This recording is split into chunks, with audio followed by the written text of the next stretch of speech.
So I know I'm making a big claim with the title of this video, but in my decade of making videos for churches, I have never been as excited for a camera as I am for this one right here. It's the Sony A7S III. And what makes this camera so special is that it can do basically anything. It's a camera with virtually no weaknesses, and that is something that we have been waiting on for a very long time. So in this video, I'm gonna show you how I've rigged up this camera in a variety of different setups, everything that's great about the A7S III, and the few things that I don't like about it as well, because there are a couple. Let's dive in.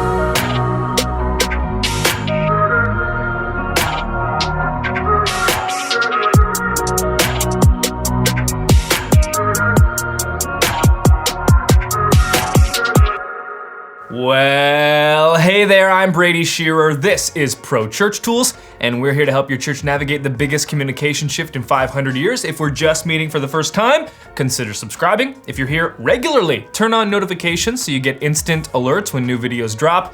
And if you want to see more videos like this one, camera reviews for churches, different rig configurations, give this video a thumbs up. Now, let me start off by saying that this is the first Sony camera that I have owned in about 3 years.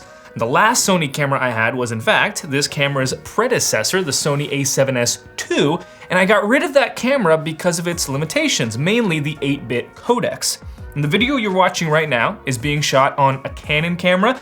My other studio uses Blackmagic cameras. Earlier this year on a shoot I shot with our Panasonic GH5. So I don't consider myself a brand loyalist, and I've been very critical of Sony cameras in the past, which is part of what makes this camera, the A7S III, so impressive, because it first had to overcome my own skepticism and then exceed my expectations, and I can strongly say that it has done both of those things. So let's run down what makes this camera so special. We'll start with the price point.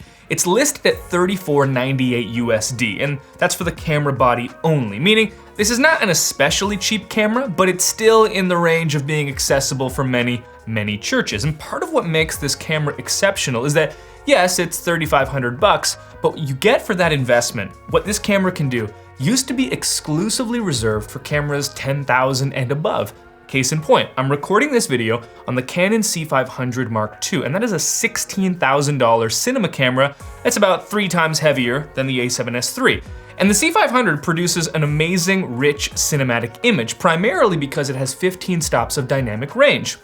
And when I'm evaluating a camera, dynamic range is the first thing I look at because it's the biggest contributor to image quality and getting that smooth cinematic look. And the best way to explain dynamic range is to show it to you. So this clip right here I shot during sunrise, flying in a helicopter over the Canadian Rockies, and it's shot on the A7S III.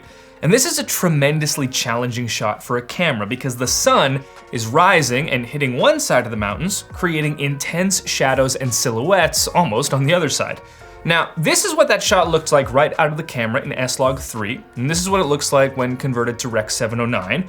This is before I've balanced the shot, added any color grading. And if that sounds complicated, if you're not familiar with those terms, don't worry. All I need you to do is focus your attention on the areas around the sun in the top left corner of this image, and the areas of shadow near the bottoms of the mountains in the lower right corner of the image. Now, if I bring up my waveform for this shot, you can see the darkest areas are protected because nothing goes below 0, the bottom line, and the brightest areas of this image are also protected because nothing is blown out going above the top line. The only part of this image that is blown out, and you can see that on the waveform right here, well, that's the sun. And you know, it's okay if the sun's blown out, your own eyes can't look at the sun, neither can a camera. But the point I want you to take away from this is that most cameras in a shot like this, you'd have to choose which part of the image that you want to prioritize and keep detail in, either the brightest parts or the darkest parts. So if you shot this same scene on a camera with less dynamic range, you might expect to see all of the areas around the sun here completely blown out and pure white without any detail. The A7S III, though, has such good dynamic range that you don't need to compromise. And this is the hallmark of an elite camera, a cinema level camera. The only difference is that this time it's in a tiny form factor and costs just $3,500. Let's now blitz through everything else I love about this camera. You can shoot with a variety of different 10-bit video codecs that can all be recorded internally to SD cards. This was the biggest issue with Sony cameras up to this point. They were limited to 8-bit codecs, which made color grading very difficult and limited. Well, not anymore. You can also record raw video externally if you choose. Frame rates up to 120 frames per second with virtually no crop, so you can capture that silky smooth slow motion, reliable continuous autofocus, image stabilization, the ability to shoot photos on a full frame sensor with no overheating. It's also one of the best low light cameras in the world, which we all know comes in handy in church environments where we often find ourselves shooting in non-ideal lighting conditions. Sony has reworked the entire menu system, making it more user-friendly, and also a Sony first. It finally has the flip-out screen.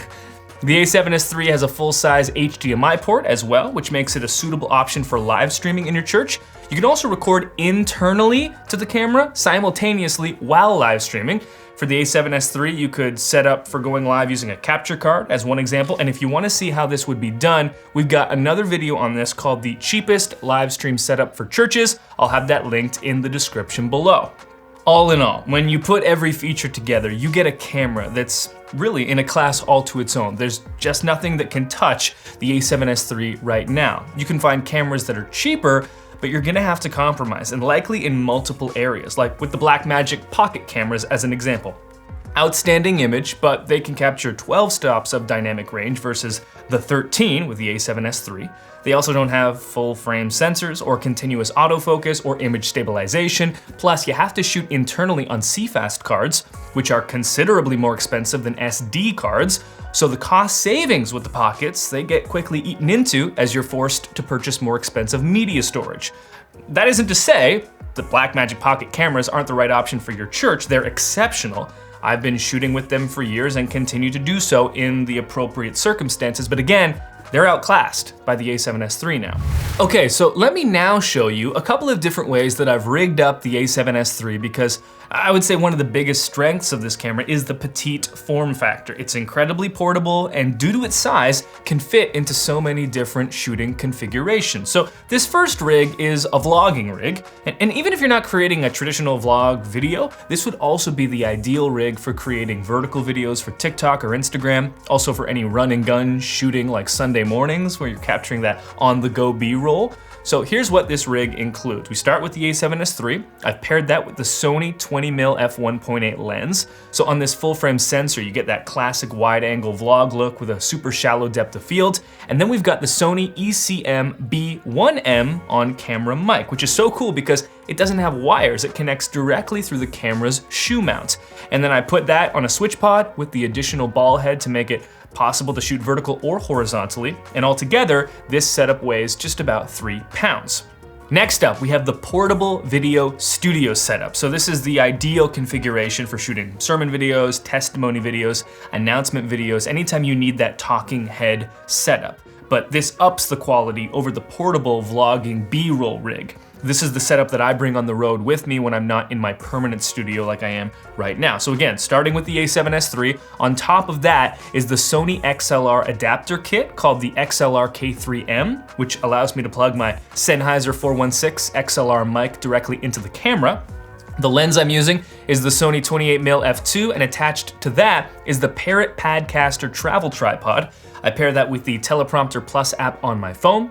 Not everyone likes to script their videos, but I do. Lastly, we put this setup on the Peak Design travel tripod. And finally, for a gimbal setup, I've got the DJI RS2 with the A7S III. I've never shot with a better gimbal setup than this one, I can honestly say. The stabilization of the gimbal paired with the image stabilization of the A7S III.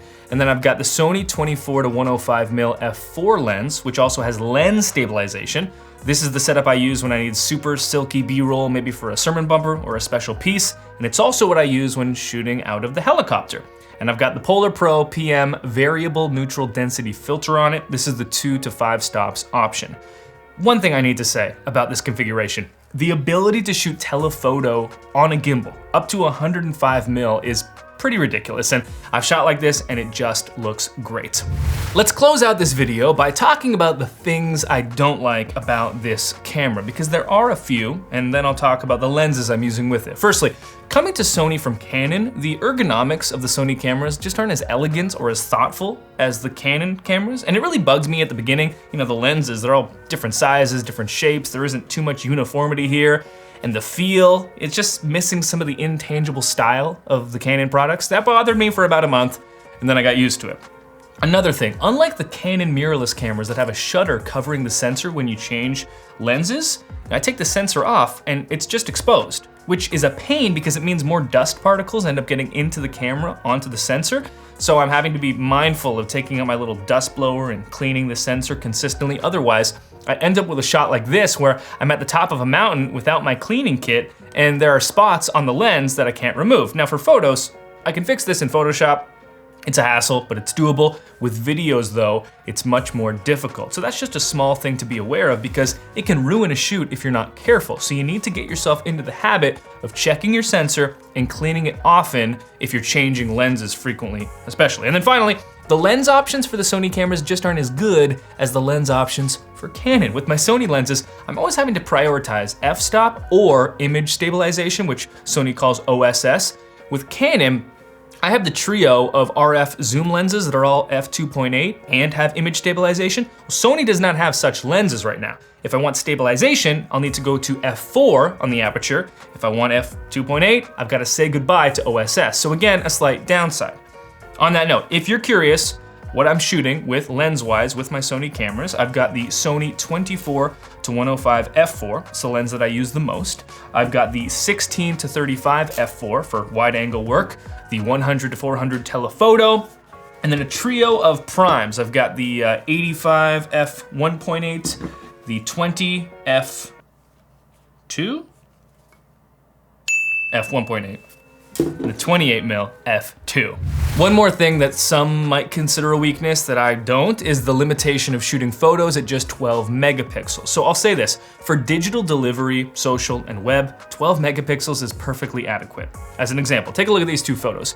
Here's one of my wife and I at Lake Louise, shot on the A7S III, so that's 12 megapixels. Here's a second shot of Lake Minnewanka in Banff, just down the street, shot on the Sony A7R IV at 61 megapixels, so that's 5 times greater resolution with that. Can you tell the difference? Well, no. Now, I know this is YouTube, but the same applies basically to Instagram and all digital delivery. You just won't be able to tell the difference once your photos are online. Now, I do pair the A7S III with the A7R IV in my kit because when I'm shooting landscapes out of a helicopter without perfect framing, and I need to crop 5 times in my image later, those extra megapixels come in handy. And if you're printing those images, those extra megapixels will definitely come in handy, but most of the time it's overkill. And remember, it's those 12 megapixels that make the A7S III so good in low light. Fewer megapixels for a sensor means bigger individual pixels, which translates to better low light performance. I'll close out by saying that obviously this camera is not accessible for every church. If you're in need of a more affordable option, we'll be doing our yearly video, The Best Cameras for Churches 2021 edition, dropping within the next few weeks. So make sure to subscribe to this channel and turn on notifications for that video that's coming soon. You won't want to miss it. But at the end of the day, even if you can't afford this camera, when a camera like this is released, it's good news for every video shooter because it means that the market is being pushed forward and manufacturers will continue to advance the capabilities of cameras in smaller form factors with smaller price tags, which means that we all win in the years to come. Thank you as always for your time, attention, and trust. If you have questions about this camera, put them below in the comments and I'll do my best to respond. And talk soon.